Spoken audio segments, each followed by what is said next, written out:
Inside the Birds is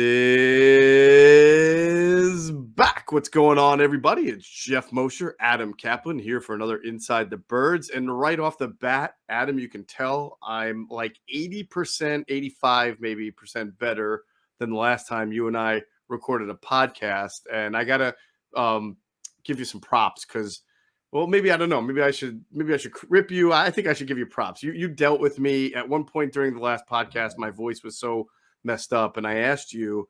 I said, "How bad am I right now?" And you said, "Oh, you're actually not that bad. You're not that bad."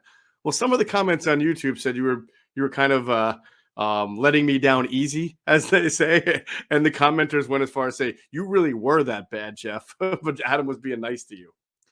I thought that was funny. I mean, it just it's tough. Like we've had to do at least 500 shows since you and I started in 18. Probably include our pregame show, maybe 550, who knows? But oh yeah, it's amazing that we've been able to do it, not gotten sick or not been able to, we haven't missed any assignments, whatever they say, in radio and television or podcasting, to be able to do them. And sometimes your voice isn't gonna be perfect. I'm sure a lot of you out there, like if you stay up late, let's say you get 2 hours of sleep, my voice gets super deep, like almost like Darth Vader. Baritone. Right. Like Darth Vader. Right. So Darth Vader. Yeah. Oh, it's just really deep. And this is my normal speaking voice, but yeah, it's tough when you have a slight cold or scratchy throat. It's a pain in the ass, especially when you have to talk for an hour. Yeah. It's, from doing the show with John Hansen for 19 years in Sirius XM, we've had our issues, but the problem is they sent us a cough button, but mine doesn't work. Right. They pick kind of defeats the purpose. I know, it's great. So the producers pick on us, so they tape us when we're coughing during the break, and they just play it. But we're all friendly, so we don't care. We love it. It's funny. So anyway, I'm glad you're back to somewhat back to normal. Yeah, I am back to normal now. To tell a funny story to the listeners, you had recommended that I get this kind of cough type medicine, which is a chewable tablet that I mistakenly thought about 25 minutes ago was something that you just pop like you would like a Ludens or something, like all the time, blah, blah, blah. And then I noticed that there's a dosage on the back of the box, and you're really supposed to take one every 3 hours. Now I've just had about 3 in about a half hour. So if I faint or drop dead in the middle of this podcast, I clearly had a pretty bad reaction to an overdose of cough drop type medicine. But I think I'll be okay. And I know our listeners will be very, very happy if I make it through this without any untimely fatality. So that would be great. Because we have a lot to talk about. Q&A made their triumphant return. I thought they had a great show. It was good to see them back on the platform. If you don't know, we talked about it last week. They'd be coming back. Now they're back for a series here. They're probably going to do 5 shows, I believe, once a week for the next 5 weeks starting this week. And then we'll hit that dead period in July. We'll see. They'll probably take a break and then try to get them back in the season for their normal Q&A show. But it was very good to have them back. They were pretty enthused about the state of the team. And oddly enough, Adam, the James Bradberry signing that we're going to talk about happened on the day that their show dropped. So some of it was a little bit lost in time, but there's a lot of really good, I thought, analysis and evaluation of the picks, how they'll impact the team, how they see the team now. I was sort of surprised that, especially from Quentin, because he played safety, that both of them believed that taking Jordan Davis over Kyle Hamilton was a no-brainer. Yeah, that was sort of surprising to me. You'll have to listen to our list. I'm talking to our listeners to find out why, but they really felt that was a no-brainer. I would have thought it was at least like, kind of a chocolate or vanilla, or pick your whatever you want best. They're both really good players, good prospects, different positions, right? Just depends on what you like. But they were clear on their intention of thinking that it was a good move by the Eagles. So yeah, it was a good show. Right. We didn't talk a lot about that after the draft, but I could tell you, I've come to the decision, or just kind of from talking to so many NFL people, I thought for years, I was brought up with it in the game. Oh, you always draft DNs over D tackles. It's not even a question. Not so fast. It's not just because of how Fletcher Cox has done for the Eagles, but coaches will tell you quarterbacks hate interior pressure, right? Because they have to be able to step in the pocket. You've seen Tom Brady, the best quarterback of all time. When he doesn't, when you get to his feet, because he's not an athlete, he has problems. Mm-hmm. Problem is, typically he gets rid of it before they get there. Right. But if you got into your pass rush, we saw it in 2017 in nickel when they moved down Graham inside, or whoever inside, or whenever they go with their rotation of guys inside, it changes everything. So if you've got, if Jordan Davis over Sirius, it wouldn't happen this year because he's going to be a backup. But if he develops pass rush skills, he doesn't have to have 10 sacks. But if you watch him and you say, wow, he pushes the pocket, he's really making the quarterback uncomfortable. That's why you take the D tackle over the safety, unless the safety is so special. Kyle Hamilton's a really good athlete, a good football player, but is he elite? That's the question you have to ask yourself. Yeah, and that was one of the big things they went over. And it's one of those things where you always have two sides of the story. You have some people, and neither is right or wrong. Some people say that the testing shouldn't matter, the tape matters, and that's fact. That's correct. And we even said that about Kyle Hamilton, that the tape is what matters, and tape is great. But there are certain positions, fairly or unfairly, where testing is weighted heavier, and you want the testing to match the tape. And I think positions where you have to turn and run, like corner and safety, that stuff gets paid attention, and wide receiver especially. There are a lot of really good wide receivers in college who make great catches, but they don't test well. And some of them get to the NFL and don't play well. We've talked about some of those names before. And that's a case where there was concern that the testing didn't match the tape. So that is it's always a projection. I still think Kyle Hamilton, A, is going to be a good player, and B, found himself into a great situation because he's on the Ravens, right? So he's got talent around him. So it'll probably all work out in the end for both teams. So one thing I would add is, and I think in the newsletter that we're putting out this week, I answered one of these questions actually on this, Jordan Davis and Kyle Hamilton. See, the Eagles put such a premium on defensive line and not on safety, though they were going to spend $14 million a year on Marcus Williams. Yep. So I find it interesting that they didn't get Marcus Williams. They pretty much offered him what Baltimore did, but didn't get him. Mm-hmm. But yet they chose Jordan Davis over Hamilton. Right. So you tell me. I don't know what to think. We had reported that the Eagles weren't in, or they talked to the Ravens. So more or less they were just not into Chuck Clark back during the draft. Now, would they change their mind? I don't know. He's got a bargain contract. People were asking, is there any chance maybe by training camp? Nothing would surprise me at this point at the safety position, because we're going to, after we get through the Bradberry signing, what it means, and some of the stuff we've learned last week when we reported that they're definitely interested in him. We need to take a look at the roster now, because they've done so much from free agency where it didn't look like they did very much. And all of a sudden, through the trade and the draft and some post-draft signings, and a lot has changed. This is why you can't overreact. I know it's tough for fans. They want instant gratification. We want it now. We want it now. We want a Super Bowl team roster right now. Right. They know what they're dealing with. Just let it play out. Yeah, and of course they know their situation at safety as well, and there's still time left to do something there if they want to do, and we'll get into that as well. You had mentioned the newsletter, so that'll be out Thursday. Most people listening to us maybe have already seen it as it has dropped today. But again, it's a great opportunity for us to be able to package everything we do at Inside the Birds and make it one-stop shopping right into your inbox. So please become a subscriber to Inside the Birds newsletter, and you can find it on InsideTheBirds.com. The screen will pop up immediately when you go to InsideTheBirds.com. All you have to do is get your name and email address in there. It is completely free, and we really appreciate all the subscribers so far. And like Adam said, we're doing a lot of Ask ITB questions on there, along with other stuff that we put. So we are trying to make some exclusivity for those who subscribe, that they get something out of it that not everybody can. Although our ultimate goal is to get everybody to subscribe to it. So eventually that'll wear itself out. But nonetheless, we're doing interactive stuff there. So please become a subscriber. And the best part is it's free. You don't have to do anything about it. All right. Other than sign up, no money involved. And of course, I mentioned InsideTheBirds.com, a lot of new stories up there. The one on James Bradberry. We've got stuff from Andrew DeCecco up there, and we've got our ITB podcast aggregated. So a lot of good stories on InsideTheBirds.com.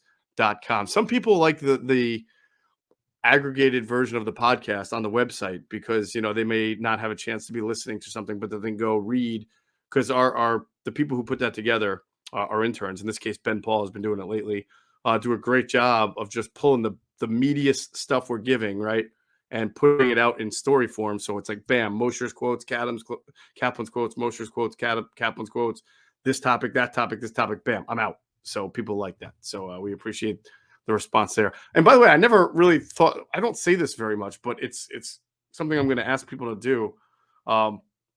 Please subscribe to our YouTube channel. I didn't people have been telling me you should tell people to subscribe to it, because we probably have a lot of listeners that just haven't banged the button, but it does a lot for us if you do. So please, as we always say, if you can leave us a 5-star review on whatever podcast platform you listen to, and if you can be a subscriber to our YouTube channel, we'd really appreciate it. And if you can cheat and grab like your kid's device or your cousin's device or your aunt's device or your grandma's device or your grandfather's device and just grab their phone and hit Inside the Birds, bring it up on the app and then hit subscribe there.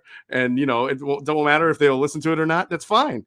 That's what I did. I have 4 different devices under 4 names in my house. So I made sure that they all subscribe to Inside the Birds YouTube. I'm cheating the system, Adam.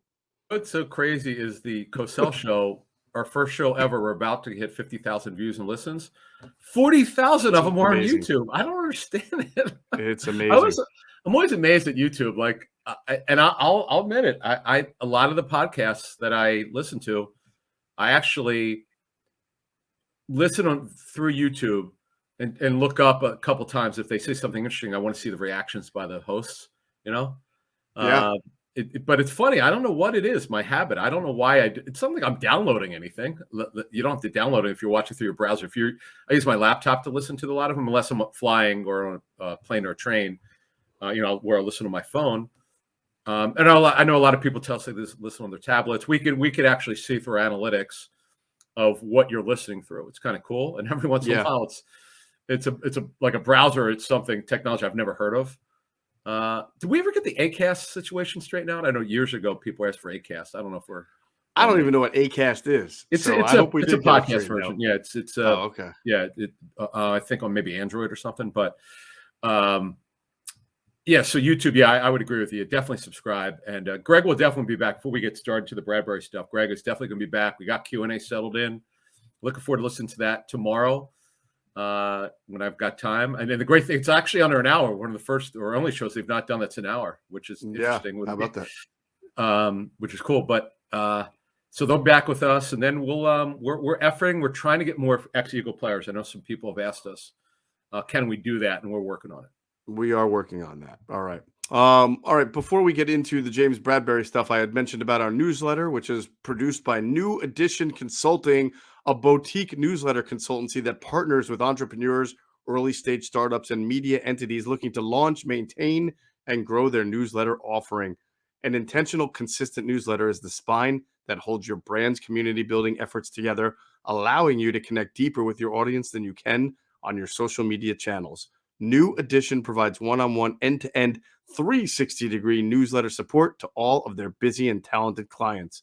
So if you've been looking to launch and or transform your newsletter offering, but simply haven't had the time, the tools, or the support, head to neweditionconsulting.co and book a free exploratory call with their team. That's neweditionconsulting.co. All right. Let's talk about this James Bradberry thing.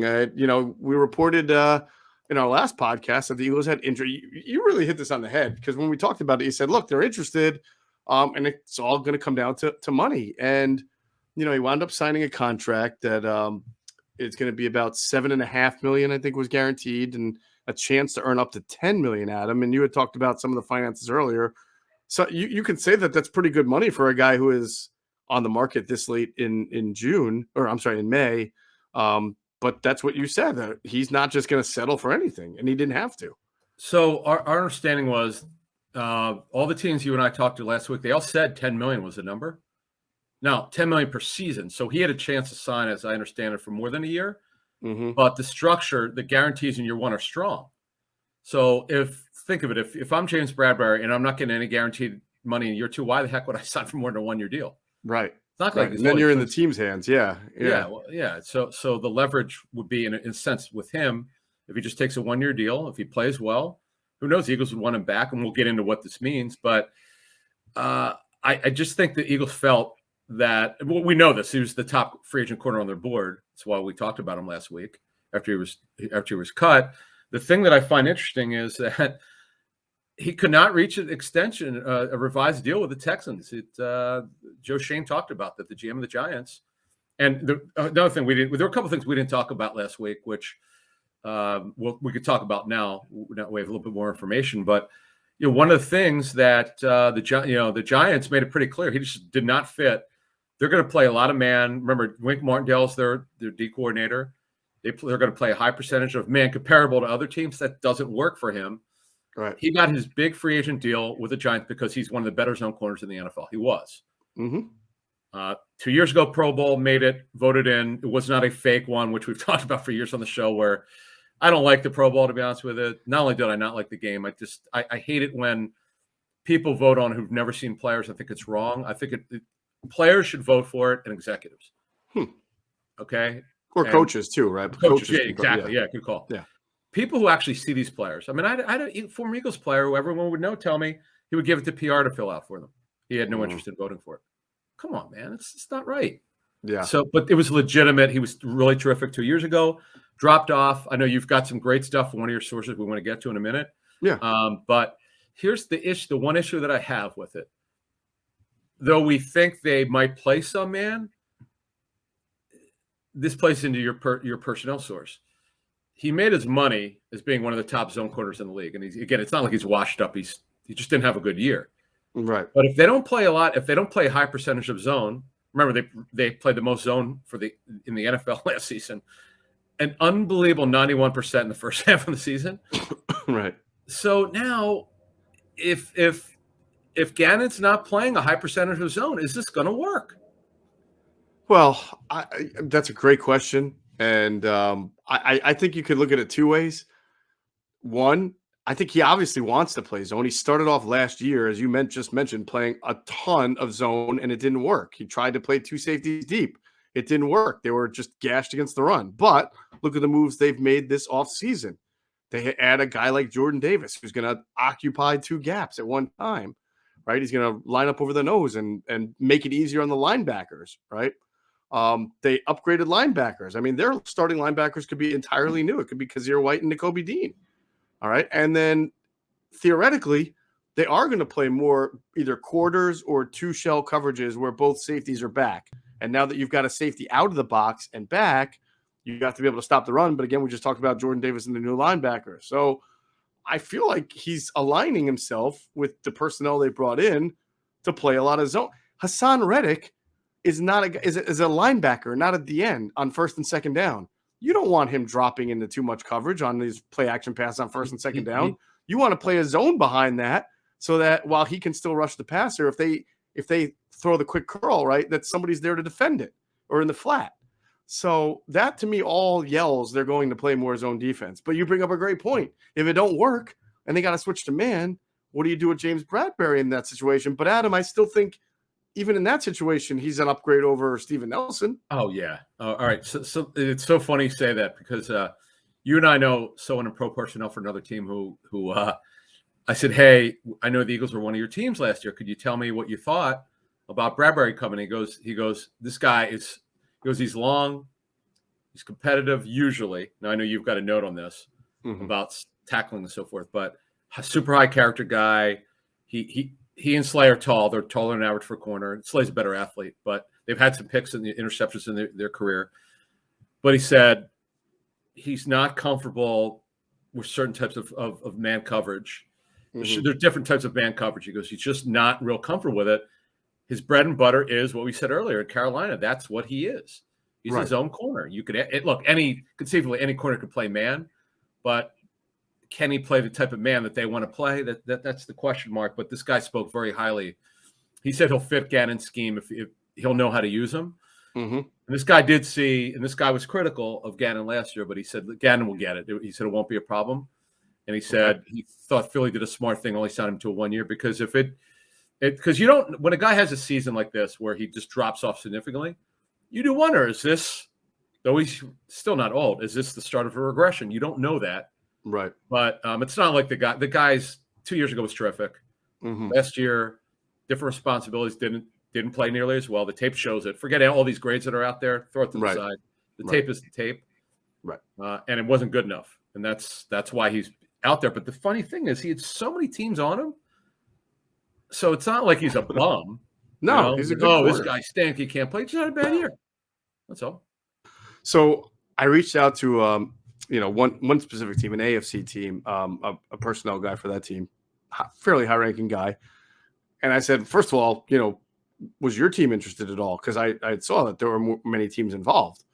And his response was that no, his team was not in on James Bradberry, mainly because of the price. Not he said if the price was a lot lower, our team probably would have been in on it, but it was too high. So that goes to show you right now there what you're saying is that from a valuation standpoint, there may be a lot of teams that were in on it, but not a lot of teams maybe saw him as a $7 to $10 million corner, right? So there you go. Secondly, I said, well, do you think he can still play based on the tape? I actually said, what did the tape say about him? That's a great Greg Cosellism. What does the tape say? I don't want your opinion. I want the tape's opinion. And what he said was good for the zone scheme, as we mentioned, good against big physical wide receivers. So he's up to the challenge against those. That's what he does well. And he called him a quote, solid stopgap compliment to Darius Slay. And that makes sense because he's here for a year. We don't know if he's going to be here beyond the year. So in that sense, he's a little bit more of an upgraded Steven Nelson as far as a stopgap. But the other thing he says is that for an outside corner, he doesn't have the speed you really covet, and that his tackling wasn't very good. And then he left it with, and of course, you can't expose him to too much man coverage. So that goes to your point. If the Eagles have to play a lot of man coverage, that's a bad thing. But I would argue already that if the Eagles, with all the moves that they've made, have to resort to more man coverage than zone, then all the moves they made went for naught anyway. That they pieced together a defense that's supposed to thrive in zone coverage and get a great 4-man rush with all those linemen that they have. If they have to bring a safety into the box, if they can't stop the run, if they got to play more man, it's going to be rough. It's not going to be ideal. Well, but he is the number 2 corner, so it's not like he'll always have to go up against the best wide receiver on each team. So you can probably live. They're going to have to play some man anyway. Nobody plays 100% one or the other. Oh, so okay. Nothing. You said number 2 corner. That's you and I were exchanging notes before we taped this, and that's what we got from a lot of people. So this is the way people in the league call it number 2 corner. Let's say you're playing a lot of man coverage. Your 1 is going to be on the top receiver for the other team, unless you want to play the number 2 with someone else to double. That's another technique that Belichick has done for years. But it's typically the guy that is not the athlete that Slay is, right? In this particular team, Slay's a much better athlete. In fact, the reason why Slay went higher than people thought whenever he was drafted, I think it was 2013, he runs really well. He still does. He's 30, but he still runs well. But Bradberry's not the athlete that Slay is. That's okay. But just in zone, he made his money. The reason why Bradberry got the deal that he got from Dave Gettleman. I know Giant fans, it's funny. Guy makes a Pro Bowl. They love Dave Gettleman. The kid didn't play well last year, so they want Dave Gettleman. They don't even see his name. Okay, the Giants killed Gettleman over this one. That was actually one of David Gettleman's better moves. It just didn't work out and wind up hurting them at the end of his salary. Last year, he made the Pro Bowl 2 years ago. Now the guy can't play because he had a disappointing year. It's funny how people are, right? But it's fine. Look, now here's the other part of this, which we definitely we didn't talk about this last week. Shame on me because we didn't know that they were going to sign. We just said they were definitely very interested in him. If they got him, what does this mean for Zach McPherson? This is why it's important. Let's say I could tell you this: they were going to sign another corner by training camp. If they didn't get this kid, they're going to get somebody else. But this is by far the best guy. Length, he's put together a Pro Bowl season. He's not washed up. It's just a matter of is there a regression here? We're not going to know that till we get real games. But Zach McPherson clearly was not ready last season. He got more time, and you saw also a little bit of progress, but he's not ready to be a starting corner. Everybody knows this. So now he's their 3rd outside corner. That is what I should have talked about last week if they sign him, how important this is to not stun his growth, forcing him to start when he's not ready. Right. Now, because Maddox is their slot, unless one of the two starters gets hurt, unless you're going 10 personnel, he's not going to be in the game. Unless the opponent goes 10 personnel. Right. Unless that guy needs a breather, okay, he could be the first guy out, first guy in if one of the outside guys. So it's important that they don't rush him. That was my point. I think there could be some scenarios where they want to get into a quote unquote big nickel, which is usually when you had the third safety in. But right now, you don't want Kevon Wallace in a big nickel situation because you're looking for coverage. Even though you're big, you're looking for coverage because usually the team is throwing out another pass catching tight end out there.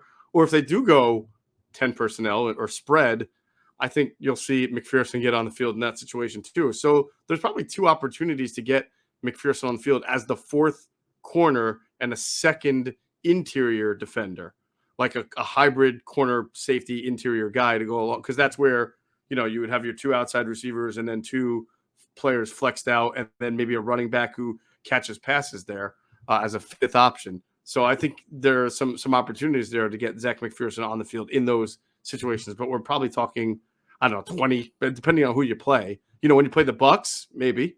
Oh, they don't play the Bucks this year. Trying to think of some real spread teams. Well, it's funny. Maybe if the Cowboys, they'll do that occasionally. It's funny. They if you look at their schedule, they'll face the Dolphins in the preseason. The Dolphins are like a legit 6 deep in pass targets. They're one of the deepest teams with tight ends and receivers. Of course, you got blasted, by the way, when you mentioned the Dolphins fine, among some of the. I know the team. I know the team better than most people. That's fine. And people just react. Oh, they stink. They didn't make the playoffs, folks. Please look at the roster before you speak. Mm-hmm. It's like if you want to rip me, at least look. Oh, well, Tua stinks. You know what you're talking about. I hear you. I know Tua's not very good. I'm talking about the pass target group. God, people think a little bit. Anyway, I get it. People would just react. That's why I don't get involved with Twitter. It's pointless. It's a tough game to play. I don't care. But go ahead. I get a kick out of it. Mm-hmm. But the fact of the matter is they're not facing a team that could spread them out like the Dolphins. Now the Cardinals could, but D-Hop's not going to be there, though. They have 2 tight ends that they could use. The tight end they used. They got the second round, and of course Ertz, who's still got something left. Mm-hmm. Rondell Moore's there, but you're right. There are not a lot of teams that could spread them out because they just got lucky with the schedule. I always look when I look at defenses. Okay, yes, the quarterbacks, but who are the teams that they're facing who are deep in personnel, wide receiver and tight end? The Dolphins are super deep. They just don't face them. They avoided that. Right. But like you said, Dallas. Dallas. No, Arizona's a good example. Arizona's a really good example. I mean, they have AJ Green back too, don't they? Yeah, AJ Green's back. I mean, he's not what he used to be, but he's still a good receiver. So you put him, Moore, Marquise Brown, Zach Ertz, and then who'd they draft? They drafted Charlie Kolar? No, the kid. I'm sorry, the other one. The kid from Colorado State. Yeah. Oh God, Trey McBride, right? Correct. So so you throw those 5 guys out there, and sure, and dare somebody to match up with it. That would be a potential situation where you. Pittsburgh. Wait, don't they face Pittsburgh?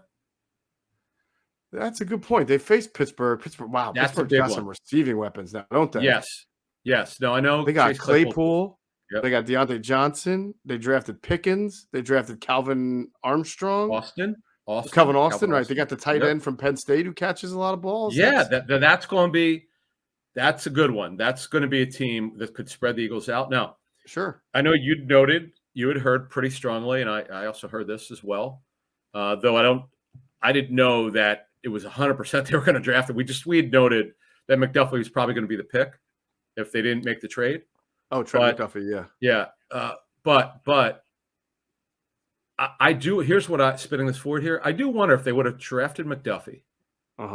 Would have they been on Bradberry? I would probably say no because of the money. I would agree with you. Probably no. Because McDuffie would have to play. He'd have to start. Yeah. Bradbury's not going anywhere. He's not a starter. So it's interesting how one move begets another move. Well, we didn't get this guy, so we didn't get this position, so we have to get it now. So it's look, they've addressed. We're going to get into that in our next segment. They said this could be fun. This next segment we're going to do, but it's interesting now if you look at it because they've addressed so many needs post-draft, around the draft, during the draft.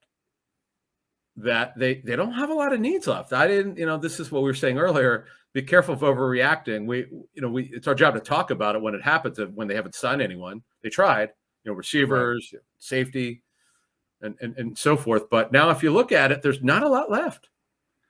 Theoretically, there's not a lot left. I mean, I hear you. Well, just only saying that there by this time, or by 10 months from now, or when the season's over, we're going to be talking about areas in need of improvement that we're not talking about now. Oh, you're right. Because every year there's X number of players who do not meet the level of performance that they're supposed to make, and then there's X level of players who do better, and you just never know going into which year that's going to be. Like who knew going into 2020 that Carson Wentz was going to be one of the lowest rated quarterbacks in the league? Who saw that coming? Nobody. So that's what I say. Like theoretically, you're right. They filled the holes. The only things right now are obviously safety, which we just talked about, and then maybe you can get into like kick and punt return and punter, but that's like micro compared to some of the other issues that they've had in the past. So we'll do that. We'll take a little kind of synopsis of the team in a minute. But I agree with you. I mean, do I think that there's a move left to make it safety? I'll just say I wouldn't put it past Howie Roseman to make one if he found a deal worth making, whether it's a free agent that appeals to them, a trade, something like that. Sure. Because as much as he's called this a slow, gradual build, I mean, when you go out and get James Bradberry and really safety is your only deficiency, you know how aggressive Howie is. I'm sure he's thinking, all right, maybe it's not all chips on the table because I didn't go out and get the most marquee guy, but if I can land a safety that's better than what I've got now, that's just continuing to make my team better. Now, remember, the Bradberry contract is 1 year, so he's not really abandoning the idea of still building behind the youth and the draft picks they have next year and had this past year. So a 1 year deal makes sense. That's fine. It doesn't really change the philosophy too much, I don't think.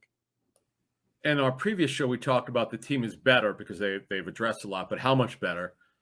Right. I'm not saying Bradberry's a game changer. Again, he didn't play well last season. That's a fact. That's what the tape showed. That's what we were told by so many people. But yet, it wasn't so bad where you go, this guy can't play anymore. It's just that, okay, your source talked about the competitiveness in terms of tackling. There was issues in man coverage. Tape shows this. We don't know yet exactly how Gannon's going to do. We suspect it's going to be heavy zone coverage. And we do another thing we're going to talk about, not only in this show briefly, but I can't say the percentage. They're going to be 34 defense to a certain degree. I don't know if it's 25%, 50, 75. I do not know. But I just wonder where that benefits them. Like, what downs does it benefit them to be a 34 defense? Well, let me put it to you this way. This is just it's not set in stone. I'm just telling you, when you get Jordan Davis in here, you've got these two linebackers you mentioned earlier who could play in a 34. They've played Kaiser White's playing in a 43 and a 34, so he's done it. You've got some personnel now that match a 34, and I've always said Hassan Reddick would be great in a 34 front. He's played in a 5-2 before. He's been a stand-up linebacker when Arizona finally figured it out. Remember, he was a complete bust until his last year in Arizona, and all of a sudden, like, oh my God, we actually let him. Remember, he played inside linebacker for Arizona. They couldn't figure it out. They let him rush from the outside. He was terrific. You saw what he did. As one Panther source, he said, when we let him stand up and where he doesn't have to cover, he plays with his hair on fire. As his unbelievable explosion as a stand-up outside linebacker, and that's what he's going to do here. Mm-hmm. And Derek Barnett clearly could stand up. Josh Sweat has shown he can do it. He did it. He got a little bit more comfortable with it than he was in training camp. You add Jordan Davis as a nose tackle at two-gap if you want a two-gap with him, as you talked about. So they've got the makings of being able to do this. I know you had the nugget about Milton Williams. Milton Williams is, to me, not a 5 technique and a 34. He's just arms aren't long enough, but Josh Sweat's are. I don't know if you want him to do that. I'm not saying they're going to be a full conversion to 34, but they definitely will do some of that based on the personnel that they have. Yeah. Milton Williams has been taking some defensive end reps as I heard, but he did that last year too. So it's not like earth-shattering news or anything like that.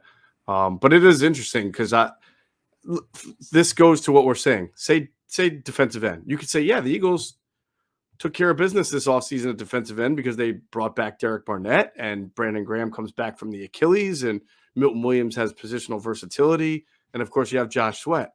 somebody might look at that and say, all you got is Josh Sweat. You know, like you don't know what you're going to get from Brandon Graham coming off Achilles. And Derek Barnett has not been a really effective player. I mean, he's been better, I think, than the stats suggest, but he's also made tons of bonehead penalties, and not a lot of people wanted him back. So at this time next year, we can be saying, man, the Eagles really needed to fix that defensive end position and get younger and more dynamic there. And maybe that's what they just did in the draft and free agency. So that's an example of how right now the roster looks complete, but you're just not really zeroing in on every single spot and saying, wait, are we really above average talent there, below average? Where are we at? But in general, it's a good move with Bradberry. It does make them more complete. And I think it's worth kind of getting into, Adam, kind of now looking at this from a bigger picture, where the Eagles are at, kind of opening up the discussion here. If you're ready. One thing I wanted to say, not that I encourage gambling, but I love that I was on Sports Grid last week with Scott Farrell, and I said, I love that Eagles over 8.5. I didn't know they were going to sign Bradberry then, but right. I thought I get it. Their schedule it's solid just based on what we know, what the teams look like in mid-May. Mm-hmm. This roster's better than last year. We all know this. Although people are getting on you, they're saying you're a hater. It's funny. They say that one guy said, like, whenever I'm positive, your face gets, oh no, you're like, you don't agree with it. Like you're like no, you have a scowl on you. You think like they're not as good. How dare you? How they think you're a hater. I don't know how. Haterade. I've been drinking that haterade. Oh, and the one guy said one guy's funny about Avon. He said he stopped watching on the Q&A on YouTube because they said I can't look at Avon anymore. He's too much of a hater. I'm like, oh, what? Listen, there's like a 3-minute.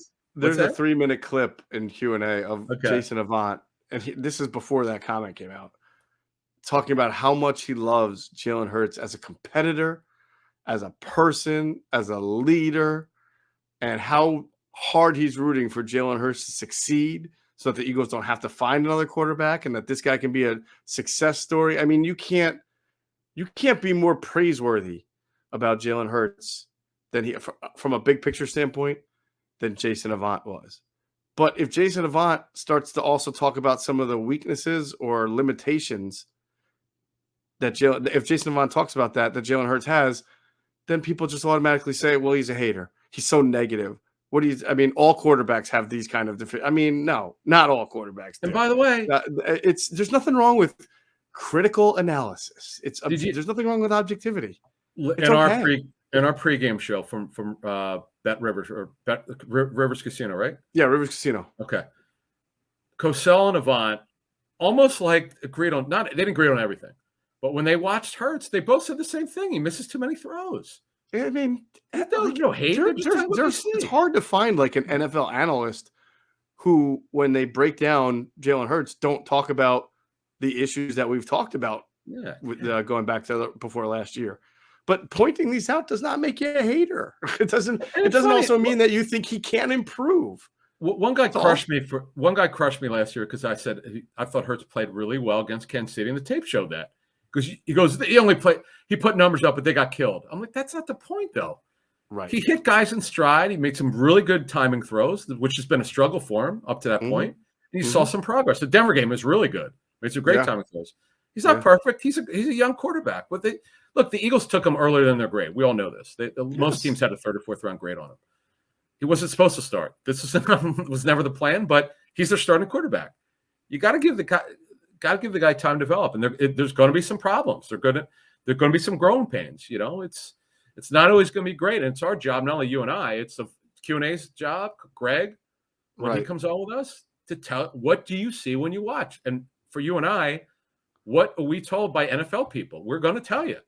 That's our job. It's not always going to be pretty. When it's pretty, we'll tell you. When it's not, we'll tell you. That's the way. How many teams do you think had a 1st round grade on Jalen Hurts coming out of 0? Absolutely 0. Man, that's 32 haters right there. Right. Unbelievable. I don't know how many had a 2 on them. We didn't. Yeah, we're not many. I don't know if any had a 2 on them. But anyway. Yeah, that's an even better point. How many had a 2 on them? Not even the Eagles did. So but the deal is you just have to get it right. It won't matter if he becomes their starter. If he gets a 2nd contract, They could have taken him in the 6th round. You have to be right. Yeah, getting it right will be great. I still wouldn't ever support the idea of taking a backup quarterback in the 2nd round, though. No, I'm a process, not results guy. I went off on that one. It bothered the hell out of me. I still don't understand it. I've never heard of that. Taking a non-starter in the 2nd round and trying to be smart about it, trying to, hey, we're going to show other teams that we can do something else, whatever the case may be. And the great thing, he's on a rookie-controlled deal. It's low base salaries. So that's all great, but he's got to play well. I felt like the judge in My Cousin Vinny. You remember? You saw that movie, Fred right? Gwynn. I felt like him after listening to Howie go through his very long, detailed explanation of why it made sense to take a backup quarterback in the 2nd round. I felt like my response would have been like, that was a very well-detailed, all well-articulated, strong, salient point that you made there, Howie. Overruled. Like, I still don't agree with it. That's basically what the judge told Vinny in the movie, right? Yeah. He said he gave him the whole really well detailed. Yeah, and then he goes, overruled. The look on Joe Pesci's face. That's how I felt. I'm like, that makes sense in theory, but no, I'm not buying it anyway. Nobody does that. You find a team, folks, find us any general manager that's ever run on the record and saying, you know what, we're taking a backup in the 2nd round. I've never heard of that. When they just signed their franchise guy to $100 million plus contract. 9 to 10 months, somewhere between 9 and 10 months before that. Right. Anyway. All right. Let's move on. We'll talk about the overall state of the team. First, we want to tell you about our friends at Giddy. In a society where we're encouraged to hustle harder, sleep less, and work more, you may find it difficult to relax and be in the moment. Performance issues in the bedroom affect millions of men like you and I, but finally, there's a discreet tool that works. Meet Eddie, the smarter treatment for erectile dysfunction. Eddie is a clinically proven, easy-to-use wearable device designed to help men of any age strengthen and maintain their erections. Call 737-301-6111 to speak to a licensed nurse or visit eddiebygiddy.com and be the best version of yourself. eddiebygiddy.com, where innovation meets ED, and use that promo code IB20 to get 20% off your order today. That's IB20, like Inside Birds 20, for 20% off your order today. eddiebygiddy.com. All right, Adam, let's talk about the overall state of the team and what we're kind of expecting now. First of all, can you put like a numerical, like, I think this team is a blank to win team now, compared to what you may have thought 2 days ago? What do you mean in terms of Bradberry? How many wins you mean, or what do you mean? Yeah, I mean, what kind of team do you think the Eagles are? Okay, so part of what we're doing, the exercise here, is what did they looked at mid-March, now mid-May? Mm-hmm. I thought the Eagles were a very average team to start free agency. I understood that just, it's a point in time. We know they're going to add players, okay? Right. They had a lot of needs. They had like 10 needs, okay? They've addressed almost all of them, which is hard to do. And still, they still have cap space. They could still do something else. Not going to be a problem. They're dummy years, by the way, on this deal. I don't know if there are 10 dummy years on this deal, but there's dummy years on this deal. We'll get the full structure soon. But I think in general, okay, this you tell me if you agree. And I would have to think that right now they have the best roster in the NFC East. I've run this by some people best roster in the NFC East. Yeah, some personnel, some people we know in pro personnel, they agree with that assessment. They don't agree with my other assessment, but no one did. I kind of took it too far. I just looked at the rest of the rosters in the NFC. I'm like, no, you said to me, are they the 4th best team, right? No, I didn't ask. I didn't say they're the 4th best team. Who was I talking to? Okay, it wasn't you. There was someone else we were going. No, that would be insulting. I think they're clearly better than the Giants. No, the 4th best team in the NFC. I'm sorry. My bad. Oh, NFC. I'm sorry. I think I had that quite. No, we were having a discussion about the NFC, how it's open, right? And I actually forgot one team, so shame on me. But I basically said you've got the defending champion Rams, who look loaded as ever. They improved in some way, even though they lost Von Miller. They still look really good. Got Allen Robinson. So you've got the Rams, you've got the Packers, and you've got the Tampa Bay Buccaneers with Brady back. And I said, after that, I feel like any team could finish with the 4th seed. I said Could it be the Eagles if everything goes right? Could be Dallas.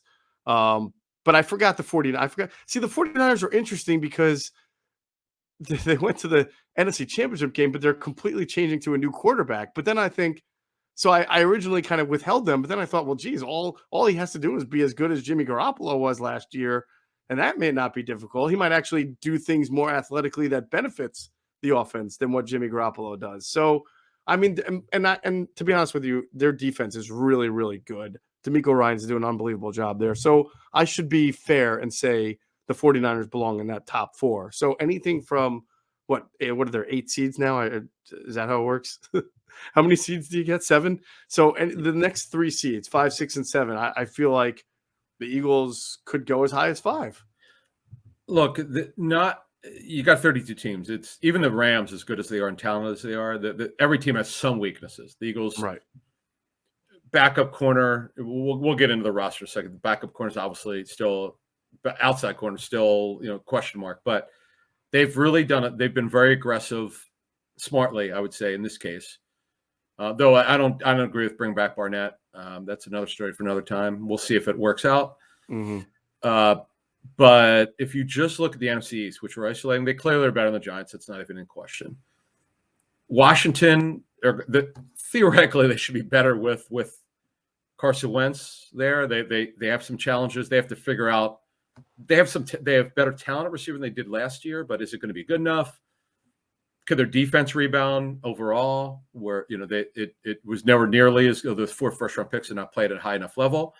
Dallas has some changes in the offensive line. They don't have the depth at receiver that they once had, where they looked like they were really good there. Ezekiel Elliott on the decline. And the Cowboys have issues at the end. DeMarcus Lawrence, he's got to stay healthy. He's had major issues staying healthy. Talented. Parsons is a stud. They got some challenges at corner. Trayvon Diggs is not nearly as good as his interception numbers would suggest. The tape is not nearly as good. He gives up a lot of plays. So they've got question marks. I would have to say, and I'm people can't figure it out sometimes. Are we too negative? Are we too positive? We just tell you what we think. Yeah. And this might be a little bit too positive for me with the Eagles. They're the best team in the division. I didn't feel that way in mid-March, but that's why it's a point in time. We're actually past mid-May now. They've got a good roster. Now, we got to see how Sirianni grows in the second year being a play caller. I think give him all the credit in the world with the running game. Phenomenal. Great job of making a decision that you got to stop asking Hurts to do things that he's not ready for. That's great coaching. You take it out of his hands, become a running team with the quarterback being part of that as well. That's good job. But I said play caller, he needs to be better. But best offensive line of football. They now compete at a super high level receiver. They're not asking Quez Watkins to be a starter, which he shouldn't have been. Mm-hmm. As a 3. If Miles Sanders could play like 13 or 14 games, he's got some juice. I know he doesn't score, but he's got some juice. Right. Defensively, they've addressed some things. We're going to get into all that. But to me, they're the best team in the NFC East on paper. And plus, by the way, they have a pretty good schedule. It's really hard to measure it. I mean, I don't know. Like, if you took 52, my 52 versus your 52, but say I've got some of my 52 are better than yours, some of yours are better than mine, right? But my quarterback is better, or my left tackle is better than your left tackle. Are the 3 or 4 positions that are prime? Are they weighted heavier? In other words, if my top, I don't know how I'm trying to phrase this. If our 52 I may have a better 52, but you have 5 or 6 better players at the key positions in your 52. Are you better because your 52 has a better quarterback, left tackle, and pass rusher? Like, I think that's what makes this a difficult discussion to have. So I would say I think the Eagles are poised and positioned to compete for the division. They could be just as good as Dallas or Washington. I'm not discounting Washington. I thought they were going to win the division last year. They had a terrible start. It happens. The Eagles won 4 games 2 years ago, won 9 last year. They were totally different, right? So Washington could theoretically snap back and be what I thought they were last year, this year. I know Carson Wentz, he's erratic, whatever. Fine. All right. He's still a quarterback who can play and won, 10 games last year for the Colts? So whatever. He's got some weapons there, and they have a really good defense that played poorly, but then played well by the end of the year. So I don't know what they are, but they have good personnel in a lot of good spots, especially on defense and playmaking weapons with Dotson and McLaurin and Logan Thomas. And they've been fixing their offensive line a little bit there. So I think any of those three teams are division contenders. I probably would just give Dallas a little bit of the lean because of the coaching staff and not Mike McCarthy, by the way, but the experience there and because of Dak. Not that Dak's won Super Bowls, but he's been improving every single year. Pretty good. It's still a good quarterback. And I think the conversation about how good the Eagles can be, you have to have the discussion. I think it's unfair, and and people are going to be surprised that I say this because some people think I'm too negative about Jalen Hurts, but I think it's unfair that people say, well, could be a really competitive team. It all just matters on how the quarterback plays. And I say, no, that's really unfair because as many questions as anybody has about the quarterback, we had the same number of questions about the defensive coordinator. Right now, just like the quarterback's been given a great weapon in A.J. Brown and some other guys that they drafted, the defensive coordinator got every single weapon he could on the side. He got a better corner. He got two better linebackers, got a better strong side linebacker, pass rusher, got a couple of guys back. Brandon Graham comes back. There's no excuse for him not to put a defense out there that gets the job done. Certainly known not to get shredded by giving up, 75% completion percentage to opposing quarterbacks, worse than the NFL. So for all the people saying, oh, well, it's all going to matter on Jalen Hurts. No, I said, no, it's not. I need to know that Jonathan Gannon is a really good play caller now, and I need to know that Nick Sirianni can do more than just run the ball now. So I think it's a three-headed question. I think it's unfair to have any discussion about who the pressure is on and just put Jalen Hurts in that box. I cannot refute that. I cannot refute that, Counselor. Very good. You may. You saw. Now, here's the one thing you forgot. What does Dallas have in common that has not happened? What is Dallas going for, which hasn't happened since 2004? Dallas since 2004? No team has won 2 years in a row, the NFC East. Yes, that's a great point. That's the problem. Well, that is why I said I'm not going to discount Washington.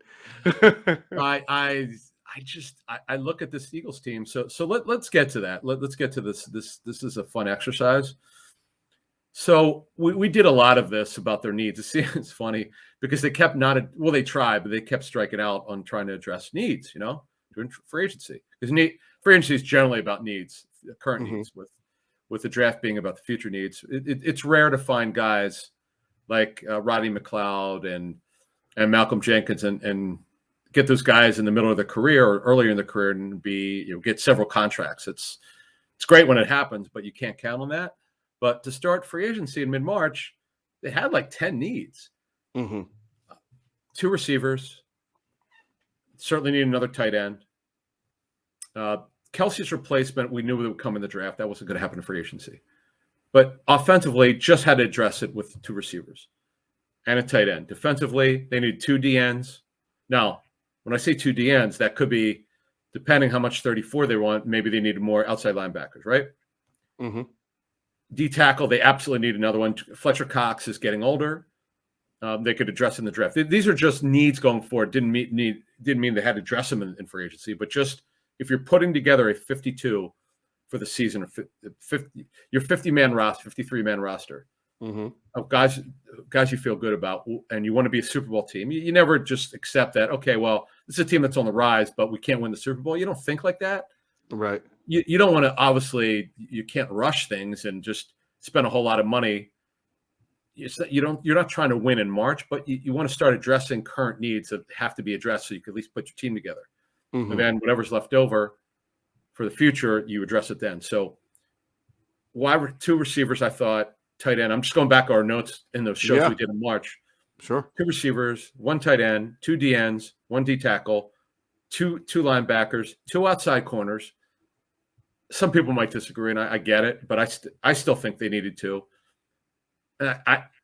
Because if one of Darius Slay or James Bradberry gets hurt, that puts Zach McPherson as an outside corner. Yeah, I can understand that, but you know what? There's every team has got to pull a guy off the bench that they haven't seen play in that spot. I mean, you got to deal with that. Well, if he was a second round pick, I'm like, okay, he's one of the guys.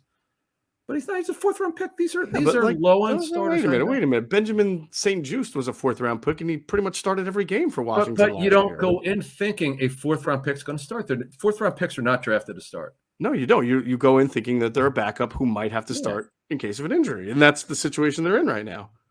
So I don't.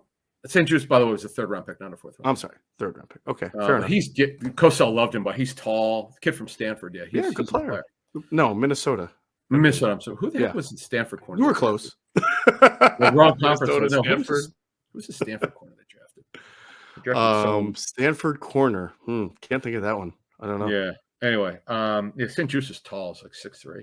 Yeah. Good play. He's a rare tall corner that could really move. Can run. Yeah. But okay. So I thought they needed 2 outside corners. And then safety.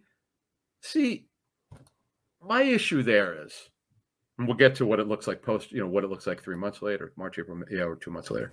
Mm-hmm. To me, you're settling for Anthony Harris. I know he knows the D coordinator and the defense. That's fine. Yep. But Kevon Wallace has shown he's just not ready to play or be a starter. He's just no better in a backup box safety. Marcus Epps was a nice story, and right now he certainly would be starting. Right. And they do like Marcus Epps. Yvonne and Cosell said on a pregame show, this guy should be starting. He's better than anyone they have. Right. So now if they didn't get Marcus Williams, that's the question they're going to have to answer by training camp by late July. Do they go at it? It could be in a couple weeks. It could be a couple months. Who knows?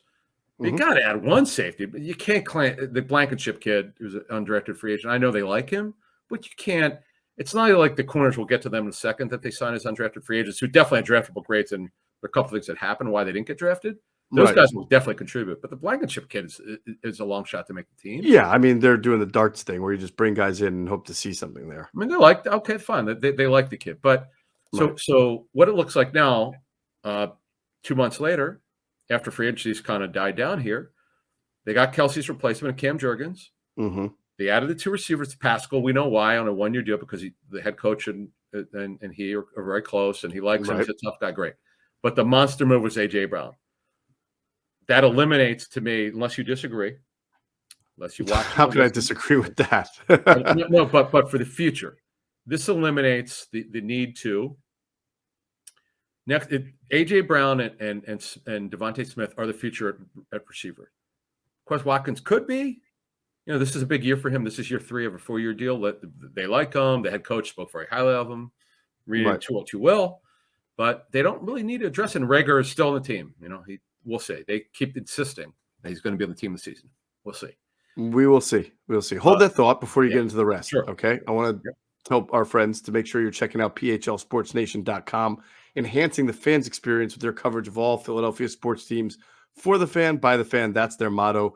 So make sure you're checking them out at phlsportsnation.com and on Twitter at phlsportsnation. We'll pause real quick for a word from our other great sponsors, including our friends at Sky Motor Cars.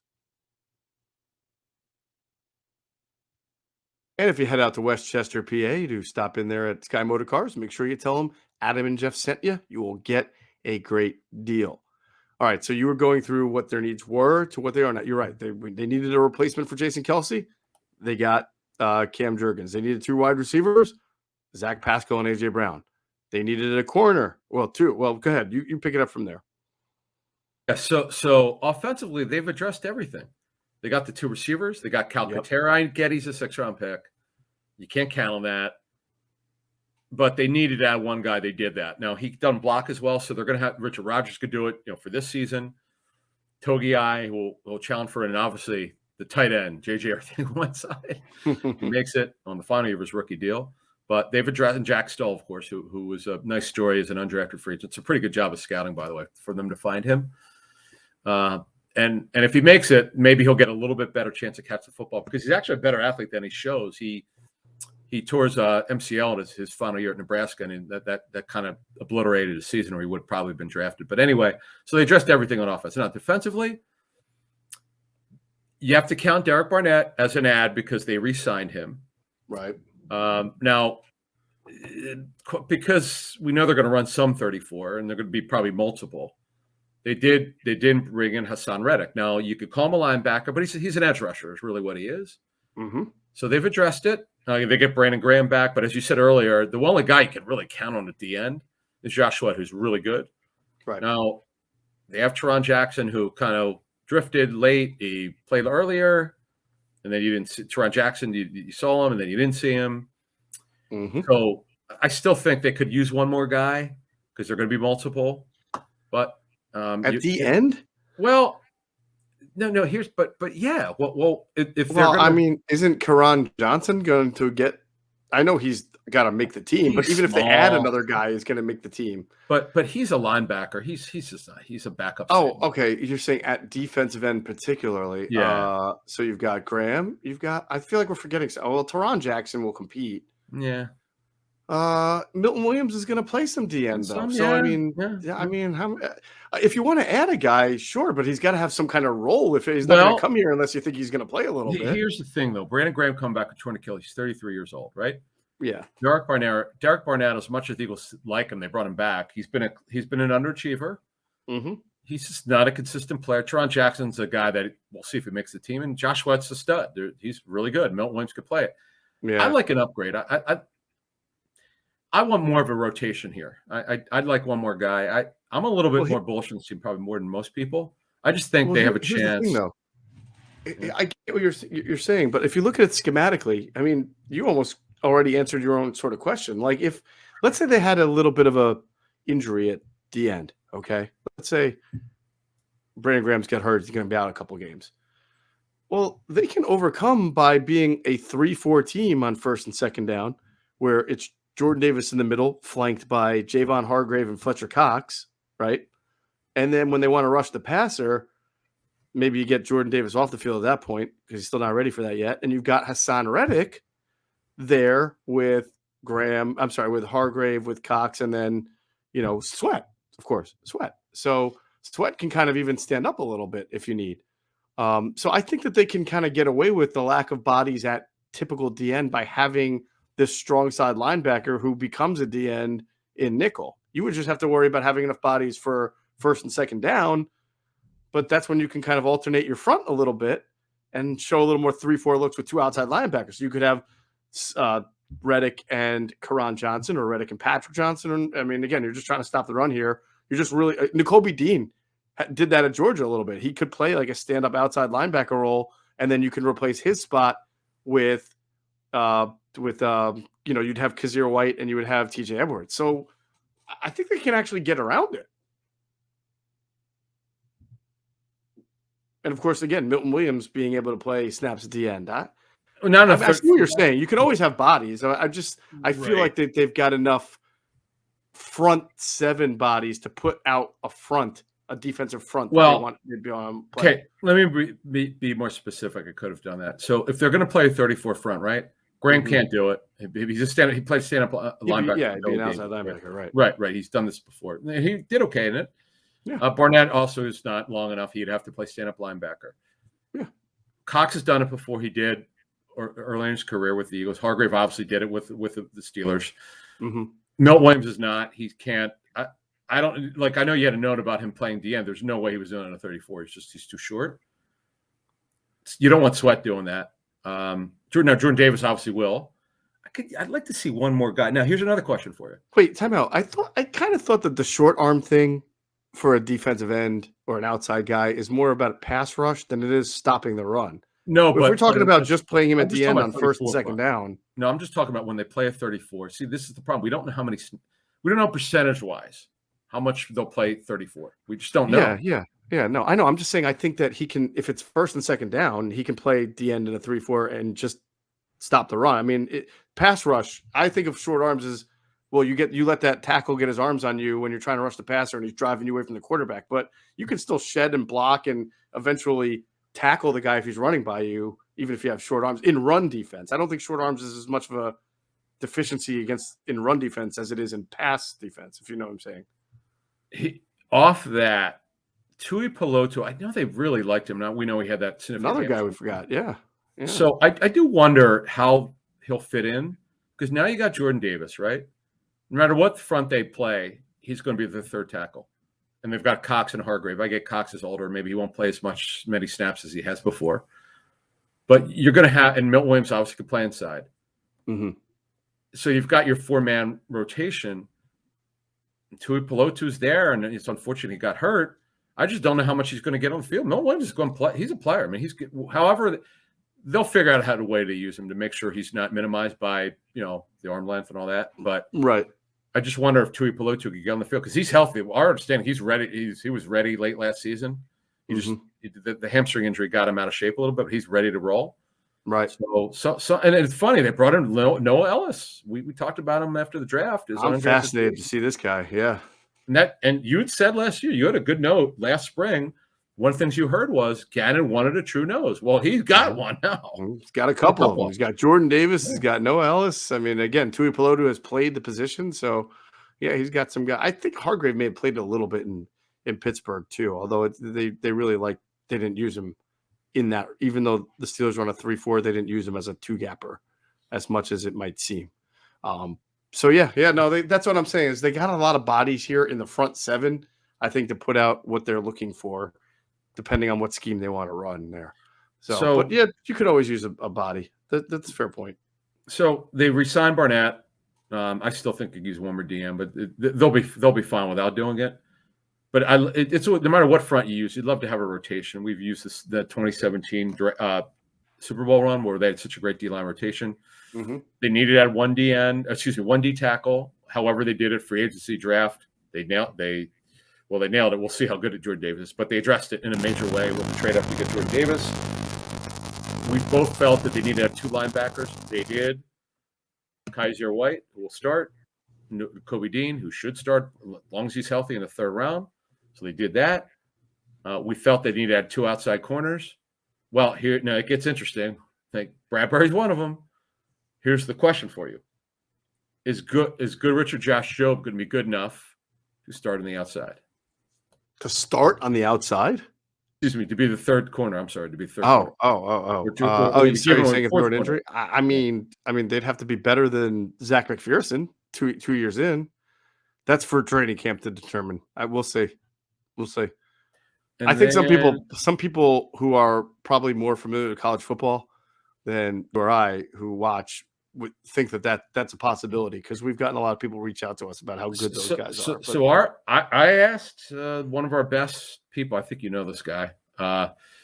He said Goodrich, had he been able to participate in the offseason and test better and just do it had not been hurt, probably no worse than a 5th-round pick. So he, and I know they gave him a decent guarantee. That doesn't guarantee anything. It's just over $200,000. It's not going to keep him on the team, but they did guarantee some money. Yeah, he'll have a chance. In fact, because they're not deep at outside corner. If he doesn't make the team, he'd have to be really bad. Unless they sign Trey Waynes or somebody like that by training camp. Because if they really want to say, you know what, we're going to go for it. We're not saying Super Bowl, but if the front office, if they see that they've got also, they're going to practice with Cleveland and the Dolphins. They announced this week. Yep. For before the preseason games, and if they feel through all that they're ready to make a run, then I think you probably need to get one more outside corner who's been a starter before, because it's a lot to ask. This is a big ask. Zach McPherson's one injury away from being a starting corner. That to me is a pretty big ask. I guess so. If you acquired a starting corner, and you're sitting him on the bench until somebody gets hurt. I mean, what it is. I guess you're talking about just somebody who's experienced, a veteran. Yeah, I'm looking for an insurance policy. I know it's not a major need now that you got Bradberry, but it's amazing to me. I mean, good for the Eagles that Slay and Nelson just didn't get hurt. Right. They got lucky. That is the big thing that you worry about. That they had such a good health year for the most part last year, especially compared to the last 2 years. That. Can they replicate that? They seem to believe that it's a byproduct of their medical staff that they've had in-house now for 2 years and their training program and their regimen, which completely pisses off everybody, all the fans and media, but seem to work for them.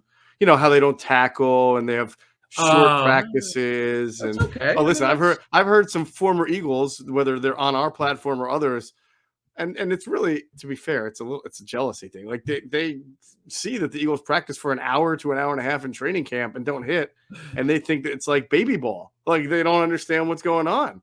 They Do you think remember that when the whole league has gone soft. we went to the practice and I think it was over in 53 minutes? I was so mad. I'm like, what the hell did I come to this? Yeah, that's what I'm saying. We're just not used to it. Yeah, I remember. I think you and I were about the same one, and we're like, what's going on? What the hell is it? What is this? I mean, you and I have seen some short training camps. Don't tell John Harbaugh that, who wants to go 3 hours. Oh yeah. That's another He'd go 6 hours if the cameras weren't on. But overall, they've addressed, as we just addressed, they've addressed so many needs. On offense, they're pretty set. We'll see how it all. We'll see, as you said, we'll see how it all plays out. Just because you've addressed it doesn't mean it'll work. But they did what they could. You're not going to nail every need in one offseason. Right. The only real need where they have trouble here, to me, clearly because they're very average at safety, is it's just thinking they're good enough there. To me, they've done such a good job of addressing so many issues. Mm-hmm. Why not go for it? Why not bring in a good safety? Why not? I know people are asking about the kid from Cincinnati. We've heard nothing on him. We checked into it. Jesse Bates. But here's my thing with the Eagles. Again, they're willing to pay $14 million a year to Marcus Williams. What if Jesse Bates isn't signed by he doesn't get his extension? By training camp. What happens here? Hey, it's a fascinating question. It is a fascinating question. I guess we'll see. So to wrap this up, what's the floor for the team? An acceptable floor. I mean, they were the 8th seed last year. They were 9-8. Is that right? 9-8. Yeah, man, I have to check myself on the math. Yep. Now, 9-8, 9-8, and they were. I said the 8th seed. They were the 7th seed. What did we have at 9-8? Did you? What did you have them preseason? I know I didn't have a winning record for them. I don't think I did. No, I had them as somewhere between a 6 and a 7 win team. So I was a couple off. Yeah. So, I mean, I think 10 or 11 wins. I just do. With this schedule, with this personnel. Now, you made a very fair point about Gannon. It was not good enough last season. He's a nice guy. People speak well of him, but that's not our job. We're not ass kissers here. But we go by what we're told. Right. We Q&A has broken the defense down. Right. Cosell did for us. Our advanced people who did stuff for us were nice enough to be helpful. They were not very complimentary about Gannon. Some weeks he definitely got better as the season went along, but it wasn't good enough. It was not acceptable. Mm-hmm. This guy's supposed to be pretty good at his job, and we understand the personnel he was given wasn't great, wasn't good enough, but you can't ask the front office to do a better job. They've done a phenomenal job. We learned, don't overreact to mid-March when it looks bad, when it doesn't look good. 2 months later, right. I don't know what else. If you're an Eagles fan now, if you're not jazzed, I get it. Bradberry was coming off a down year. He's not a bad football player. Like, we need to ease up on some of the stuff that's out there. It's just some of it's over the top. Yeah, we'll see how he fits in. But from a front office standpoint, I just don't think you could ask him to do much more because they knew they had a lot of needs and they addressed most of them.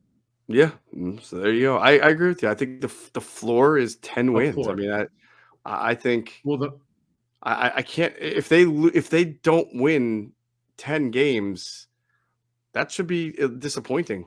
I'll say floor is 10. My bad. I should have addressed it correctly. 10 wins is the floor. The schedule's so good. Now I know people are going to say, but you got to see how they're going to be teams that are surprises. I get it. You guys are absolutely right. Some teams are going to be much better than we thought. New Orleans is going to be interesting to see if James Winston can come fully back. Yeah, they're going to be a very interesting team. I agree. They've really addressed a lot. They've been very aggressive. I think Washington's going to be fascinating as well. I mean, things can go really well for them or really, really, really badly. Yeah. Boy, Ron Rivera's went out on a limb for him, man. We'll see. Yeah. But so I see their floor and their ceiling is not that far. Like, to me, their floor is 10, but I wouldn't put 12? Their ceiling over 12. Like, I would over 12? Everything No, I said I would not put their ceiling over 12. All right. I'm going to say 10 is the floor. The ceiling is 12. So you and I see it the same way, right?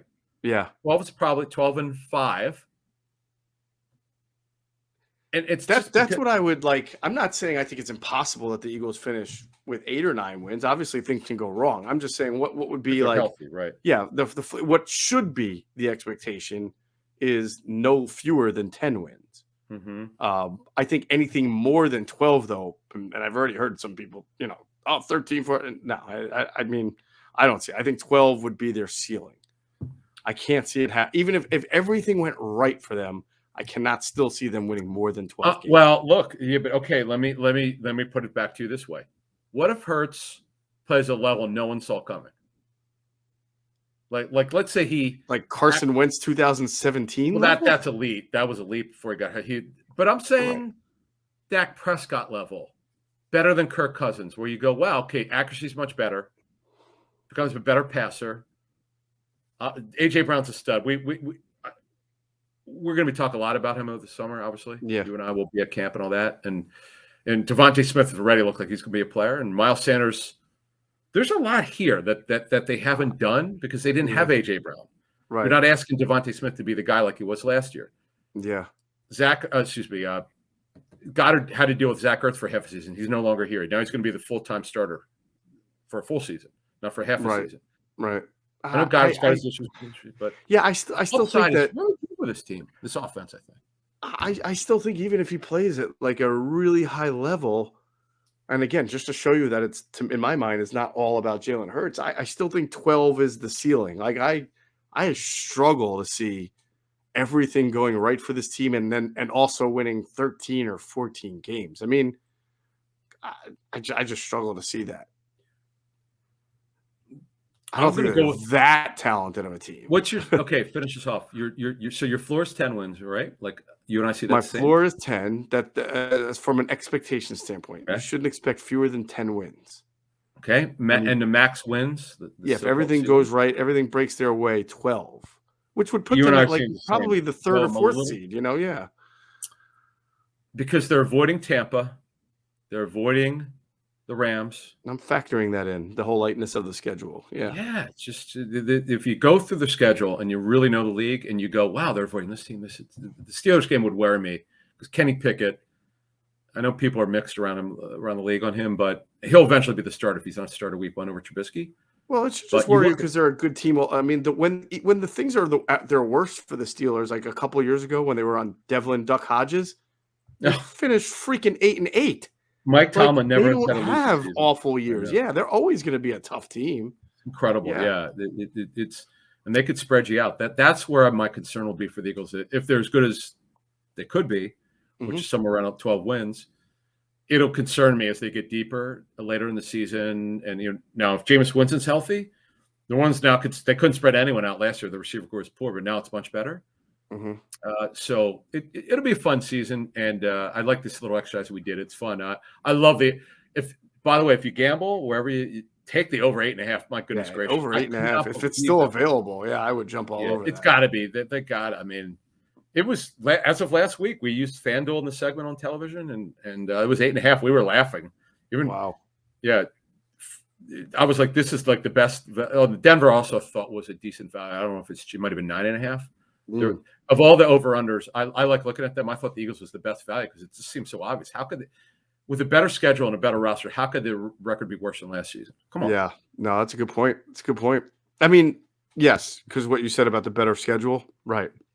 Because sometimes you can be a better team, play a way tougher schedule, and finish with you can actually be better than you were the year before, but finish with a worse record. It just that's the way the schedule worked. But yeah, in this case, they've got the better team and a better schedule, so that should manifest in a better statistical season wins and losses. So that was good. It's too bad I don't bet on Eagles or football, or else I would jump on that 8.5. But all right.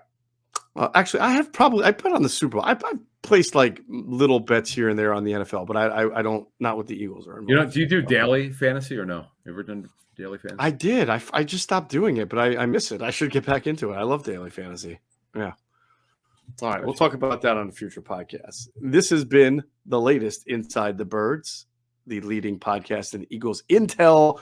Big thanks as always to our producer, Hunter Brody. Check out his work on YouTube. It's called Sports Talk with Broads, and check out his website, broadsmedia.com.